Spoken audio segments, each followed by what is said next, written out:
विटा एक्सप्रेस, सुरुवात नव्या पर्वाची। नेवरीत महिलेचा खून, पती गंभीर जखमी, धारदार शस्त्राने वार, सासू दीर जावयासह 4 जण ताब्यात।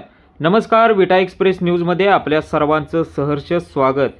नेवरी तालुका कडेगाव येथे महिलेच्या डोक्यात दगड घालून व गळ्यावरती व डोक्यावरती धारदार शस्त्राने वार करून खून करण्यात आला आहे।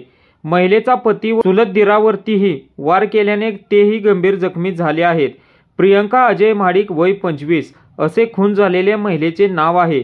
अजय आप्पासाहेब महाडिक वय 30 व नवनाथ बाबूराव महाडिक वय 45 अशी जखमी झालेल्यांची नावे आहेत।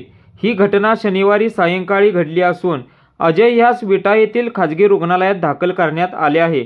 याबाबत कडेगाव पोलीस ठाण्यात नोंद झाली आहे। या प्रकरणी महिलेची सासू तारामती आप्पासाहेब महाडिक, दीर शरद आप्पासाहेब महाडिक, जाऊ उज्ज्वला शरद महाडिक, पुतण्या अभिषेक शरद महाडिक या संशयितांना पोलिसांनी ताब्यात घेतले आहे। नेवरी येथे शेड वस्ती नजीक महाडिक कुटुंब राहत आहे। शरद आणि अजय हे सख्खे भाऊ आहेत। शरदचा मुंबई येथे रिक्षा व्यवसाय आहे। तो 15 दिवसापूर्वी नेवरी येथे आला होता। शनिवारी सायंकाळी दोन्ही कुटुंबामध्ये भांडण झाले। रागाच्या भरात दीर शरद आणि पुतण्या अभिषेक यांनी धारदार शस्त्राने प्रियंकाच्या डोक्यावरती व गळ्यावरती तसेच तिचा पत्नी अजय याच्याही डोक्यावरती वार केले। त्यामध्ये प्रियंकाचा जागीच मृत्यू झाला व भांडण सोडवण्यासाठी मयत महिलेचा चुलत दीर नवनाथ महाडिक हाही जखमी झाला आहे। याच खाजगी रुग्णालयामध्ये उपचारासाठी दाखल करण्यात आला आहे। आमिर मुलानीसह विटा एक्सप्रेस न्यूज विटा।